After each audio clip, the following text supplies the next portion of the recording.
जहां तक म्यूजिक का ताल्लुक है, मुसलमानों में इसके बारे में काफी हद तक इख्तलाफात पाया जाता है कि म्यूजिक की इस्लाम में इजाजत है भी या नहीं। लेकिन कुरान में कोई ऐसी आयत नहीं है जो बराह रास्त म्यूजिक की मुखालफत में हो, अगरचे कुछ इशारे म्यूजिक की मुखालफत में जरूर पाए जाते हैं। अल्लाह कुरान में फरमाते हैं, सूरह लुकमान बाब नंबर 31 आयत नंबर 6, और इंसानों ही में से कुछ ऐसे भी हैं जो कलाम दिल फरेब खरीद लाते हैं ताकि लोगों को अल्लाह के रास्ते से इल्म के बगैर भटका दें और इस रास्ते की दावत को मजाक में उड़ा दें। ऐसे लोगों के लिए सख्त जलील करने वाला अजाब है। इस आयत की बुनियाद पर जब आप कुरान की तफसीर को देखते हैं तो बहुत सी तफसीर के मुताबिक कलाम दिल फरेब को गैर इस्लामी गानों और मौसीकी के आलात से तशबीह दी गई है। और जहां तक रसूलुल्लाह सल्लल्लाहु अलैहि वसल्लम ने म्यूजिक को नाजायज कहा है, इसके ऊपर काफी अहादीस मौजूद हैं। और अगर आप रसूलुल्लाह सल्लल्लाहु अलैहि वसल्लम की अहादीस का मुताला करें तो कोई शक नहीं कि म्यूजिक को नाजायज करार दिया गया है। हमारे प्यारे नबी सल्लल्लाहु अलैहि वसल्लम ने फरमाया, सही बुखारी जिल्द नंबर 7 हदीस 5590, आपने फरमाया कि मेरी उम्मत में से ऐसे लोग भी होंगे जो नाजायज जिनसी ताल्लुकात के मुर्तकिब होंगे, रेशमी कपड़ों का इस्तेमाल, नशा आवर मशरूबात का पीना और मौसीकी को जायज समझेंगे। यानी कुछ लोग जनाकारी, रेशमी कपड़ों का इस्तेमाल, शराब का पीना और मौसीकी के आलात के इस्तेमाल को जायज करार देंगे।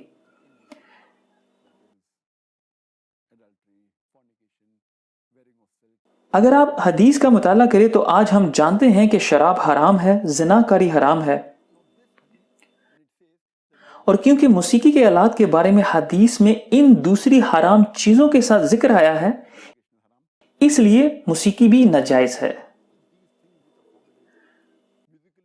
कुछ लोग इन चीजों को हलाल बनाने की कोशिश कर रहे हैं और हम जानते हैं कि आज चंद इस्लामी स्कॉलर्स मौसीकी को जायज करार दे रहे हैं।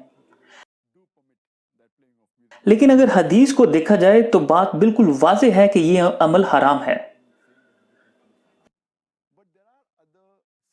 ताहम चंद ऐसी अहादीस भी हैं जो चंद मौसीकी के आलात को जायज करार देती हैं, जिनमें से एक दफ है। अगर आप रसूलुल्लाह की सही हदीस का मुताला करें, किताब सही बुखारी जिल्द नंबर 5 हदीस नंबर 4001, हदीस में आता है कि जब रसूलुल्लाह शादी के बाद अपने असहाब के साथ आकर बैठे तो दो छोटी बच्चियां दफ बजा रही थी और ये असहाब और उन लोगों के बारे में तारीफ कर रही थी जो जिहाद में शहीद हुए। लेकिन जब इन बच्चियों ने रसूलुल्लाह की तारीफ करना शुरू की तो आपने इन्हें रोका और फरमाया, जो पहले कह रही थी वही कहो। ये इस बात की दलील है कि रसूलुल्लाह ने इन बच्चियों को दफ बजाने से नहीं रोका। इसके साथ साथ और भी हदीस है, किताब सही बुखारी जिल्द नंबर 2 हदीस 987। यह हदीस हजरत आयशा रज़ियल्लाहु तआला अन्हा से रवायत की गई है। आप फरमाती हैं कि रसूलुल्लाह आराम फरमा रहे थे कि दो छोटी बच्चियां दफ बजा रही थीं। जैसे ही हजरत अबू बकर सिद्दीक तशरीफ लाए तो आपने इन्हें दफ बजाने से रोक दिया, लेकिन रसूलुल्लाह ने फरमाया, ये ईद के दिन है, इन्हें मत रोको। एक और हदीस, किताब सुनन अल तिरमिजी हदीस नंबर 3690, एक शख्स रसूलुल्लाह के पास आया और कहने लगा कि मैंने मन्नत मानी थी कि अगर आप जंग जीत कर आएंगे तो मैं दफ बजाऊंगा। जिस पर रसूलुल्लाह ने फरमाया कि अगर तुमने मन्नत मानी थी तो जरूर बजाओ, वरना इसकी जरूरत नहीं।